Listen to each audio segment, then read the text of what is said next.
When we founded the company, we were often asked, what's the difference between you and an Excel file? And that's where sometimes it becomes clear how necessary these steps are to use more automation, create efficiencies, because Excel is not capable of dealing with the complexities that we have today.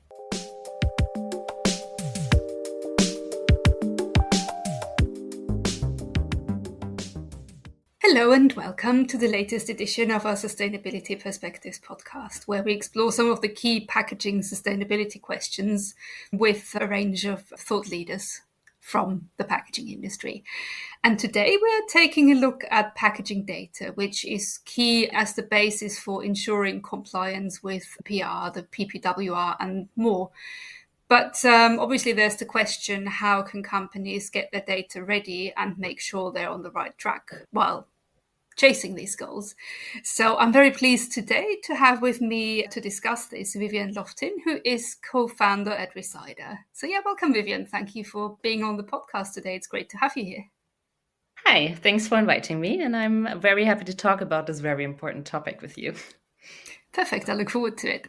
To start with, could you tell me a bit more about yourself and what inspired you to found Resider?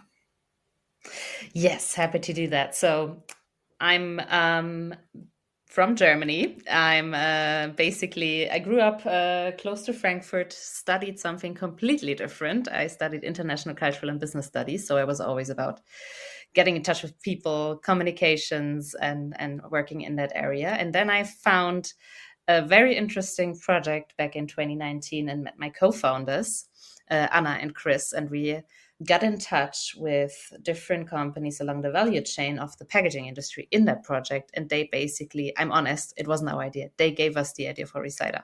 They told us we need something like a world map of recycling. And that's how we started. And in that project, we very, very quickly realized that there's a huge opportunity in this space, especially solving the whole recyclability and sustainability challenges in a digital way. And that's why we directly after we decided let's found Resider and work on this. And interestingly, maybe that's a fun fact, Resider stands for recyclability data. Back then we weren't dealing with data that much, or not in the extent that we are doing it today, but apparently we had a gut feeling it would be important someday. So it's quite a fitting name, I guess. Yeah, it's great you had that inkling, definitely.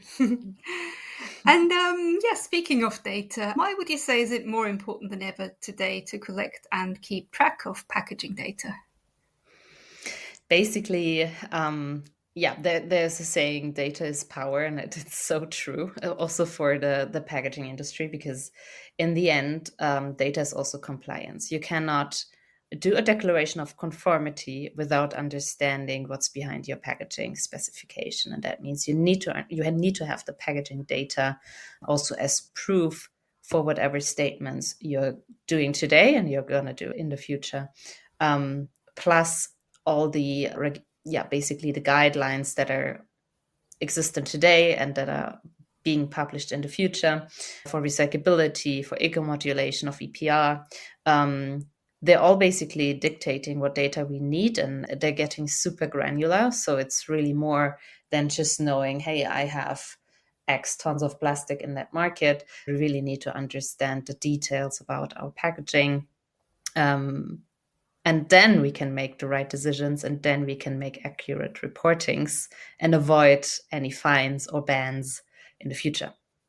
Zooming in a bit here, what are some of the main data requirements that companies in particular in Europe have to meet from a regulatory and extended producer responsibility point of view?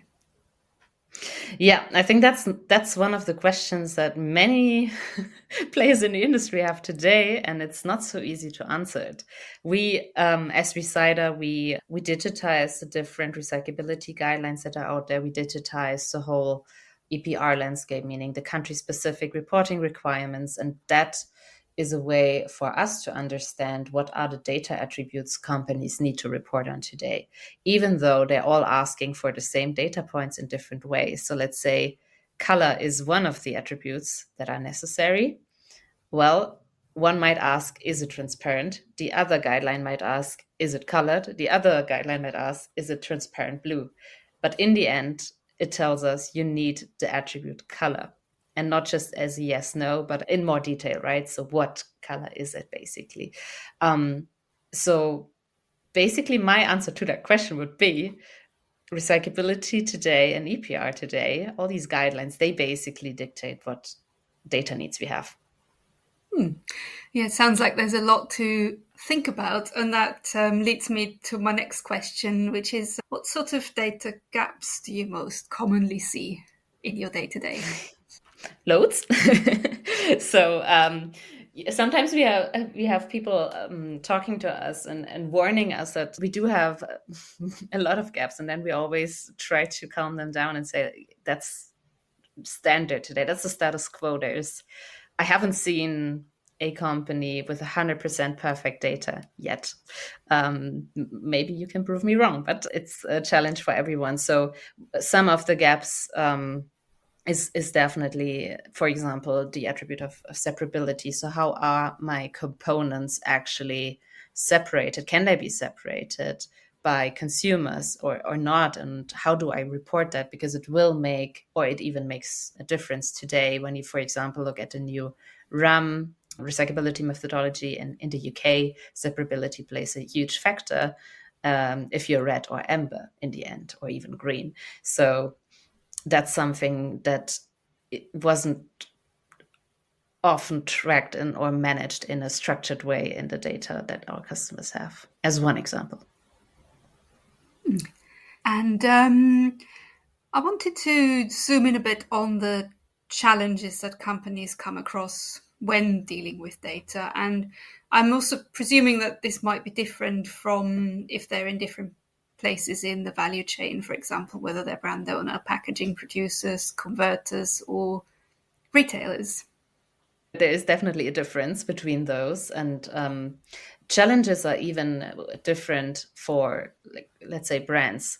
Not every single brand has the same challenges. So we've seen that for some, it's that data is very fractured. They have different PLMs maybe even in place because of the history of how they built it up, or maybe because they have different business units and each brand decided for a different approach. Then the other company doesn't have that problem, but has their data not in a structured way, and they need to work on that challenge. One thing that we found that most or all of them have in common is data completeness. So the topic of the data gaps that we just discussed. So that's, I think, the most common problem that all of them have. So data completeness, but then there are more when it comes to organization and management of the data, or where to find it, where every company has their individual problems. We've also worked, or we also do work with converters or material producers. There's one quote or one statement that one of them gave just a few weeks ago that really stuck with me, which was, we have all the data. It's just a matter of finding them. So yes, so that might be one of their challenges. And then, of course, having to fill out lots of supplier requests for the customers, and without giving away too much data, but only the necessary one. So that's one of the challenges that they have then, right? Yeah. Yes, I'd imagine it's a lot about organizing and structuring. I just find that in my own work, just sort of sometimes finding things if you have to be organized, don't you? So it all comes Not back so to easy, yes. And yeah, obviously for the people listening, I think it would be interesting to hear from your position. What are the most important steps that you can recommend to companies to get their packaging data in order?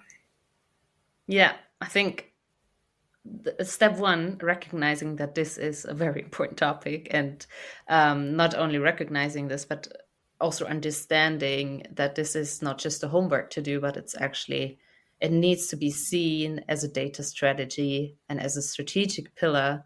And that also needs to be understood and supported by company management. I think otherwise it won't work, because it's such an important aspect of being compliant and staying compliant in the future with PPWR, that this needs to be very clear, and this really needs to be supported by the company, because it requires also oftentimes transforming your teams, or also defining ownership in your team, because usually it's also separated. Where's IT? This is R&D, and this is the department that does the EPR reports. They're usually different teams or different people working on this, but they all depend on data, meaning transforming this and also defining ownership is a very important step along this journey.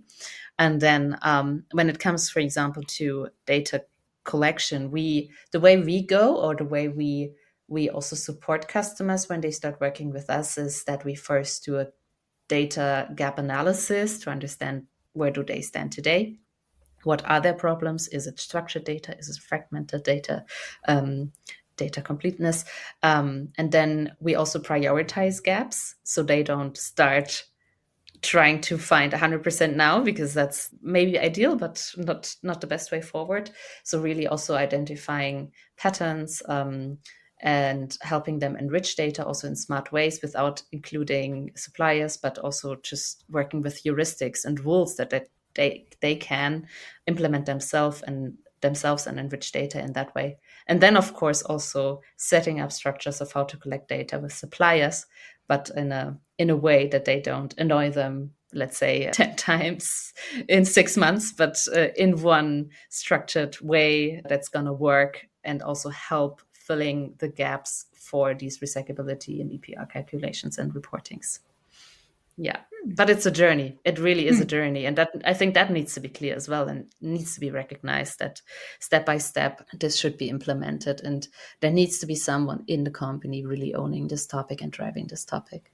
Yeah, that makes a lot of sense. And yeah, we've talked compliance quite a bit already, but I was also keen to find out, beyond compliance, in what other way can packaging data give value to companies if they have their data in order? Yes. That's the interesting part that is oftentimes not actually used today. But I'm mentioning eco-modulation here now, because data really gives you the insight to save money already today, not just in the future, because there's so many markets. Let's name the Netherlands, Belgium, France. They all have eco-modulation policies in place. And we've had some projects with our customers where we looked at how they reported EPR before and now with more data. And they actually really unlocked so much saving potential. And it's interesting to see the impact, quite a nice impact for a company also. That's why I say it's a strategy. It's really a strategic pillar that companies need to take on now, because they can have impact today. It's not just compliance, it's also finance, and they can really save on these growing fees that are growing each year, right? Yeah. I also wanted to ask you, what are some of the biggest misunderstandings you encounter about packaging data management and regulatory readiness? That's a very interesting question. I think one of the misunderstandings, or where you talk about different levels, is, for example, that some companies rely on just waiting for the future, because they say, well, the product passport, with that I will have all my data, or I will have that. But in the end, these activities are super important and really good, but they are at a very top level. But what we actually need for PPWR is very granular data. Also, that the design for recycling guidelines are really super unclear. It's true. But at the same time, there's so much out there that really helps us already understand where we potentially stand in the future, using guidelines that exist today, that are well established, and they're not so different from each other, meaning they also already give us some idea of what's coming.